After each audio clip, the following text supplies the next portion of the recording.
హెచ్సియుకి సంబంధించి అక్కడ మాఫియా ఇంకా ఉండి నడిపిస్తుండు కేటీఆర్ అని చెప్పేసి గజలకాంతం ఆరోపణలు చేస్తూ ఉన్నారు. సో మాట్లాడడం.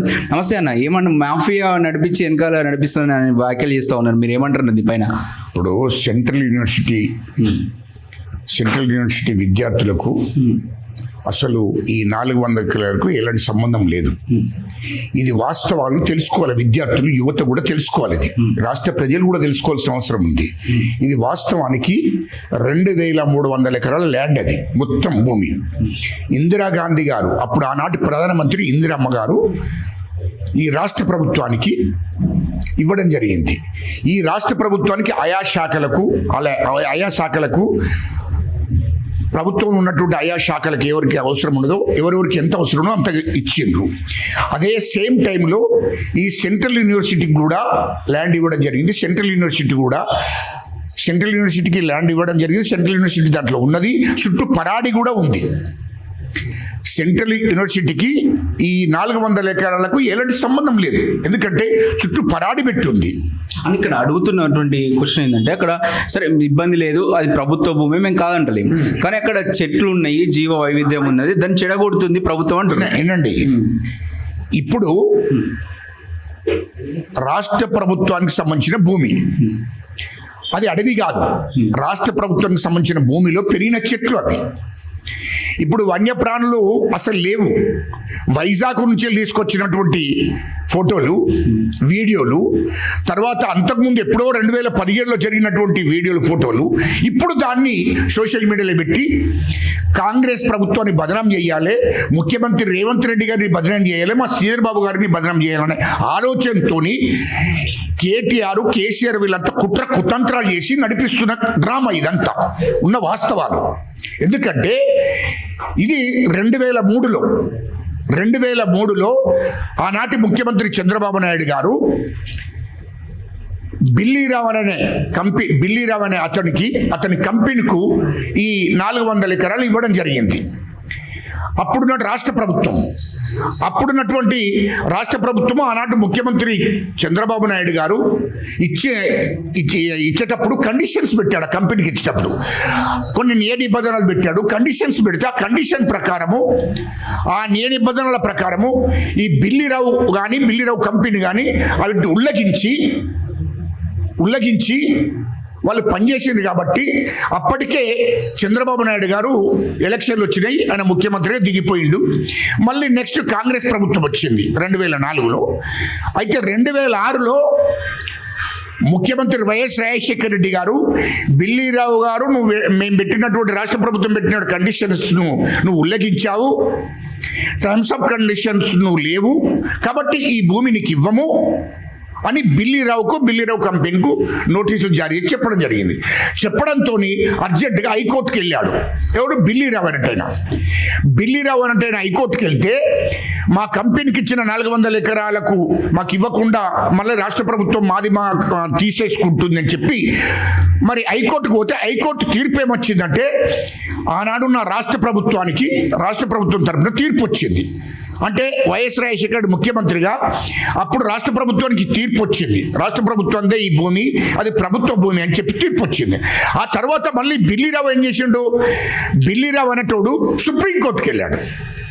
సుప్రీంకోర్టుకి వెళ్ళడంతో సుప్రీంకోర్టులో కేసేసాడు. అప్పటికి తెలంగాణ ఉద్యమం, తెలంగాణ పోరాటం, తెలంగాణ కోసం ఉద్యమం నడుస్తున్నాయి. అప్పటికి ఎవరు పట్టించుకోలేక సుప్రీంకోర్టుకు పోయినప్పుడు అప్పుడు ఉన్నటువంటి పరిస్థితులను బట్టి ఎవరు పట్టించుకోలేదు. అయితే తెలంగాణ రాష్ట్రం ఏర్పడ్డ తర్వాత కేసీఆర్ ఎలక్షన్లలో గెలిచిండు, ముఖ్యమంత్రి అయిండు. అప్పుడు ఐటీ శాఖ మంత్రి ఎవరు? కేటీఆర్. ఈ సుప్రీంకోర్టుకు పోయిన తర్వాత తెలంగాణ ఉద్యమంలో 5 ఏళ్ళు డిస్టర్బ్ జరిగింది. తెలంగాణ రాష్ట్రం ఏర్పడ్డది. ఇక ఏర్పడ్డాక అసలు ఆ భూమి గురించి కానీ దాని గురించి కానీ ఆనాడు ఎమ్మెల్యేలు మాట్లాడలేదు. మళ్ళీ ఎవరు కూడా దాని గురించి 2003 నుంచి 2023 దాకా కూడా ఎవరు దాని గురించి మాట్లాడినటువంటి ఎవరూ లేరు. రెండవది, 2014లో కేసీఆర్ ముఖ్యమంత్రి అయిన తర్వాత, ఐటీ శాఖ మంత్రి కేటీఆర్ అయిన తర్వాత ఈ బిల్లీరావు కంపెనీ వాళ్ళు వచ్చి కేసీఆర్తో చర్చలు జరిపారు. 2015-16 మధ్యలో చర్చలు జరిపారు. అయ్యా, ఆనాడు రాష్ట్ర ప్రభుత్వానికి ఇచ్చింది ఈ భూమి గురించి మీరు సుప్రీంకోర్టులో ప్రభుత్వం తరపున మరి అడ్వకేట్ని పెట్టకండి, మీ రాష్ట్ర ప్రభుత్వం కొట్లాడకుండా చూడండి జర్రా అని చెప్తే మాకేంది అని అడిగితే అప్పుడు బిల్లీరావు కేటీఆర్తో ఒప్పందం చేసుకొని 500 కోట్లు మరి కేటీఆర్కు ఇచ్చిపోయిండు. ఏది రాష్ట్ర ప్రభుత్వం తరపున అడ్వకేట్ పెట్టనందుకు సుప్రీంకోర్టులో పెట్టద్దు, రాష్ట్ర ప్రభుత్వం కొట్లాడద్దు ఆ భూమి గురించి అనే కండిషన్ బిల్లీరావు పెడితే వీళ్ళు ఒప్పుకున్నారు. కేటీఆర్ ఒప్పుకొని 500 కోట్లు బిల్లీరావు అనే దగ్గర తీసుకొని ఆ భూమికి ఆ 400 ఎకరాల భూమి గురించి వీళ్ళు సుప్రీంకోర్టులో అడ్వకేట్ పెట్టలేదు, ప్రభుత్వం తరపున కొట్లాడలేదు. మళ్ళీ రెండోసారి ముఖ్యమంత్రి అయిన తర్వాత 2018-19లో మళ్ళీ రెండోసారి ముఖ్యమంత్రి అయిన తర్వాత మళ్ళీ బిల్లీరావు గారిని బ్లాక్మెయిల్ చేశారు. లే అట్లయితే ఎట్లుంటుంది, మళ్ళీ నీతో మాట్లాడేది ఉన్నది అని చెప్పినాను. మళ్ళీ బిల్లీరావు అనేటోడు వాని కంపెనీ తరపున మళ్ళీ వచ్చి ఏం చేసిండు, మళ్ళీ కేటీఆర్తో చర్చలు జరిపి ఇక మేము సుప్రీంకోర్టులో అడ్వకేట్ పెట్టాము, అప్పుడు రాష్ట్ర ప్రభుత్వం కొట్లాడది, మాకు ఇప్పుడు ఏదైనా ఒకటి ఆలోచన చేయాలంటే మళ్ళీ 500 కోట్లకు బేరం మాట్లాడుకున్నాం. మళ్ళీ 500 కోట్లు కేటీఆర్ అంటోనికి మళ్ళీ ఒప్పందం చేసుకొని ఇవ్వడం జరిగింది. ఇచ్చిన తర్వాత రాష్ట్ర ప్రభుత్వం తరపున ఈ అడ్వకేట్ లేడు, ఇక 400 ఎకరాలు వారికి ఇడిచిపెట్టిండు, వదిలేసిన తర్వాత కేసు నడుస్తుంది ఆల్రెడీ. కానీ రాష్ట్ర ప్రభుత్వం తరపున కొట్లాడే అడ్వకేట్ పెట్టలేదు కేటీఆర్ గారు. ఇక 10 ఏళ్ళు పోతే ఓని 400 ఎకరాలు బిల్లీరావుకి అని చెప్పి వదిలేసుకొని కూర్చున్నారు. ఎప్పుడైతే ఎలక్షన్లు వచ్చినాయో 2023 డిసెంబర్ 7 తారీఖు నాడు ముఖ్యమంత్రిగా ప్రమాణ స్వీకారం చేసినాక రేవంత్ రెడ్డి గారు అర్జెంటుగా ప్రభుత్వం తరపున అడ్వకేట్ని పెట్టి, తెలంగాణ రాష్ట్ర ప్రభుత్వం తరపున అడ్వకేట్ని పెట్టి సుప్రీంకోర్టులో కేసు గెలిపియాలి ఖచ్చితంగా అని చెప్పి అడ్వకేట్ పెట్టడం జరిగింది.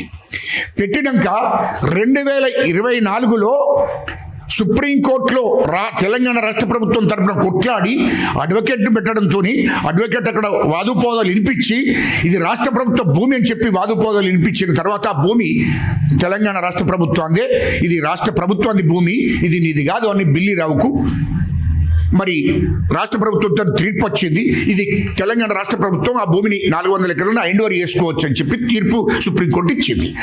ఆ తర్వాత ఇచ్చిన తర్వాత ఆ భూమిలో మా ముఖ్యమంత్రి రేవంత్ రెడ్డి గారు, మా ఐటీ శాఖ మంత్రి శ్రీధర్ బాబు గారు ఇది పెద్ద ఐటీ కంపెనీ తీసుకొద్దాం, ఐటీ కంపెనీకి ఇచ్చేద్దాం, ఇస్తే నిరుద్యోగ యువతకు ఉపాధి దొరుకుతుంది, ఎంతో ఉద్యోగ అవకాశాలు వస్తాయి, తర్వాత రాష్ట్ర ప్రభుత్వానికి కూడా ఆదాయం వస్తుంది, ఇది రాష్ట్ర ప్రజలకు మనం ఖర్చు పెట్టవచ్చు అని రాష్ట్ర ప్రజల కోసము రాష్ట్ర ప్రభుత్వం ఆలోచన చేసింది.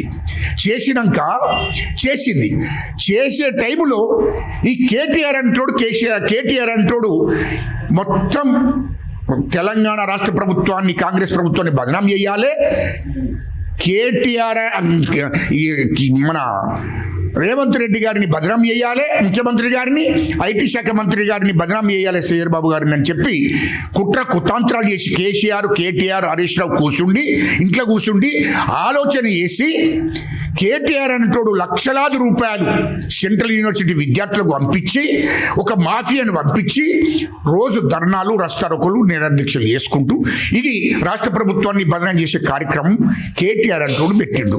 ఇది వాస్తవాల విషయాలు. ఇది అంటే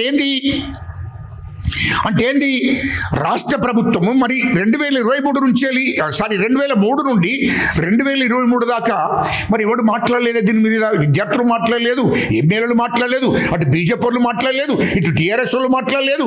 మరి ఇన్ని రోజులు ఏం చేశారు మీరంతా? రెండోది, ముఖ్యమంత్రిగా 10 ఏళ్ళు పరిపాలన చేసింది కదా కేటీఆర్ అంటే ఐటీ శాఖ మంత్రిగా ఉన్నాడు కదా, మరి అప్పుడు ఆ 400 ఎకరాల గురించి ఎందుకు సుప్రీంకోర్టులో అడ్వకేట్ పెట్టి ఎందుకు మరి కొట్లాడలేదు, కనీసం ఆ భూమి గురించి ఎందుకు మాట్లాడలేదు అని నేను అడుగుతున్నా. దానికి ప్రజలకు జవాబు ఎప్పుడు భయ్? అరే కొడుకులారా, మీరు రాష్ట్ర కాంగ్రెస్ ప్రభుత్వాన్ని బదనాం చేయాలి, ముఖ్యమంత్రి గారిని బదనాం చేయాలనే ఆలోచన తప్ప ఈ ప్రజల కోసం ఆలోచించేటువంటి పరిస్థితులు లేరు మీరు. ఎందుకంటే మీరు ఆ భూమిని బిల్లీరావుకు వదిలేసినటువంటి భూమిని రాష్ట్ర ప్రభుత్వం తరపున కొట్లాడి మా ముఖ్యమంత్రి రేవంత్ రెడ్డి గారు కొట్లాడి ఆ భూమిని మళ్ళీ వెనక్కి తీసుకొచ్చి దాన్ని నిరుపయోగంగా ఉండొద్దు, రాష్ట్ర ప్రజల కోసం ఉపయోగపడాలి, రాష్ట్రంలో ఉన్న యువత నిరుద్యోగ యువతకు ఉపయోగపడాలని చెప్పి పెద్ద కంపెనీకి ఇస్తే మరి ఇటు యువతకు ఉద్యోగాలు వస్తాయి, రాష్ట్ర ప్రభుత్వానికి కూడా ఆదాయం వస్తుంది. ఆ ఆదాయం వస్తే రాష్ట్ర ప్రజలకు ఖర్చు పెట్టచ్చనే ఆలోచనతో ముందుకు పోతుంటే రాష్ట్ర ప్రభుత్వాన్ని బదనాం చేసే కార్యక్రమం.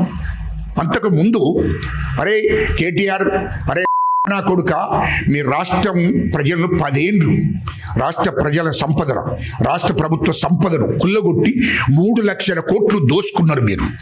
అరే మీరు 30,000 ఎకరాల కోసము ఏదైతే నిజాం వంశస్థులకు సంబంధించిన 30,000 ఎకరాల భూమి కోసం ధరణి తీసుకొచ్చి ఆ 30,000 ఎకరాల భూమిని 10,000 ఎకరాల భూమి బినామీల పేర్ల మీద పెట్టి అమ్మేసారు. 20,000 ఎకరాల భూమిని ఇప్పుడు బినామీ పేర్ల మీద పెట్టుకున్నారు. అది అరే కొడుకులారా, అదిగాక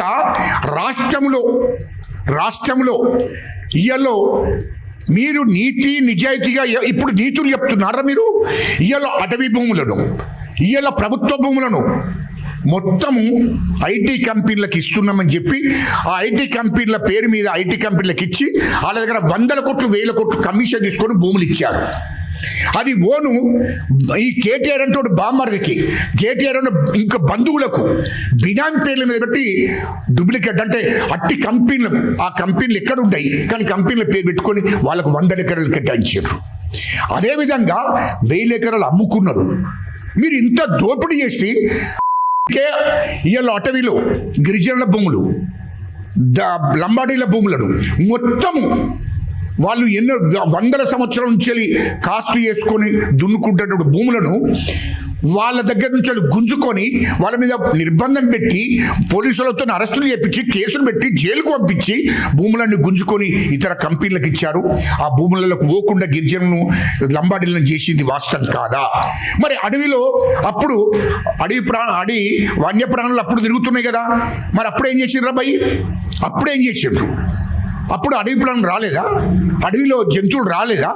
మరి అవన్నిటినీ మీరు అక్కడి నుండి తీసేసి మరి అడవి శాఖకు సంబంధించినవి అవన్నీ పర్మిషన్ తీసుకోకుండా మొత్తం భూములన్నీ మీరు ఇతర కంపెనీలకు మీరు రాష్ట్ర ప్రభుత్వం గుంజుకున్నది. అరే నా కొడుకులారా, మీరంతా చేసిందేమో, అరే మీకు రాష్ట్ర ప్రభుత్వానికి సంబంధించినటువంటి భూములను కూడా మీరు దారదత్తం చేశారు. అరే నా కొడుకులారా, ఇది తెలంగాణ ప్రజలందరికీ కూడా తెలుసు. మీ అంత దుర్మార్గమైన పాలన ఎక్కడ కూడా చేయలేదు. మీరు నిర్బంధాలు పెట్టారు. ఇదే విద్యార్థులను బయటికి రాకుండా ఉద్యోగాలు కావాలంటే నిర్బంధించారు, అరెస్టులు చేయించారు, జైలుకు పంపారు. ఈ విద్యార్థులు ఒకరికి అందరికీ తెలుసు, యువతకు తెలుసు, ఉద్యమకారులు అందరికీ తెలుసు. అరే ఇయ్యలో మీరు రాష్ట్ర ప్రభుత్వాన్ని బదనాం చేసే కార్యక్రమాలు ఉన్నారు. ఇది తెలంగాణ ప్రజలు కూడా నమ్మకూడదు, యువత కూడా నమ్మకూడదు. ఎందుకంటే ఈ నా కొడుకుల మీద అనేక కేసులు ఉన్నాయి, అనేక ఈ తెలంగాణ సంపదను దోసుకున్న కేసులు అన్నీ ఉన్నాయి. ఖచ్చితంగా వీళ్ళు చెర్రపల్లి జైలుకు కాదు, వీళ్ళని తిహార్ జైలుకు పంపాలి. ఈ రాష్ట్రం చెల్లు తరిమేయాల కేటీఆర్ అనేటువంటి, కేసీఆర్ అంటోని, హరీష్ రావు అనేటువంటి వీళ్ళని ఇక్కడ ఉంచొద్దు, వీళ్ళతో ప్రమాదం. ఇంకా అంటాడు కేటీఆర్, అరే ఇంకా 3 ఏళ్ళకు నువ్వు ప్రభుత్వం కాదురా, 3 ఏళ్లకు ఎస్సీలు ఎస్టీలు చేతులు కట్టుకోలే, గాజులు దొరుకోలేదు. ఎస్సీలు ఎస్టీలు బీసీలు మైనార్టీలు అందరూ కూడా యుద్ధం చేసి మిమ్మల్ని ఇక్కడి నుంచి ఈ రాష్ట్రం నుంచి ధర్మిస్తారు. నా కొడుకులారా, 0.5 లేరు మీరు. మిమ్మల్ని ఈ రాష్ట్రంలో అధికారంలోకి మళ్ళా తీసుకొస్తావురా? రాష్ట్ర ప్రజలకు తెలుపవలసిన అవసరం ఉంది. ఆరంభం మాత్రమే, గుర్తుపెట్టుకో. ఎస్సీలను ఎస్టీలను బీసీలను ఏకం చేసే కార్యక్రమాలు ఉన్నాం. మీరు 0.5 లేరు. మీరు ఈ దొరలు ఈ రాష్ట్రాన్ని మళ్ళా పరిపాలించేద్దామని చూస్తున్నారా? నా కొడుకులారు, ఈ రాష్ట్రం నుంచి ధర్మేశ్వరం ఖబర్దార్. రాష్ట్ర ప్రభుత్వం జోలికి వస్తే ఇది ప్రజల పక్షాన ఉన్నటువంటి ప్రభుత్వము. మీరు జాగ్రత్త గుర్తుపెట్టుకోండి. ఈ మా ముఖ్యమంత్రి ఏమో మిమ్మల్ని చెర్రపల్లి జైలుకి అంటారు, చెర్రపల్లి జైలు కాదు, తిహార్ జైలుకు పంపాలి. ఈ రాష్ట్రం నుంచి తరిమేసే రోజులు దగ్గర పడ్డాయని ఈ సందర్భంగా తెలియజేస్తున్నాడు.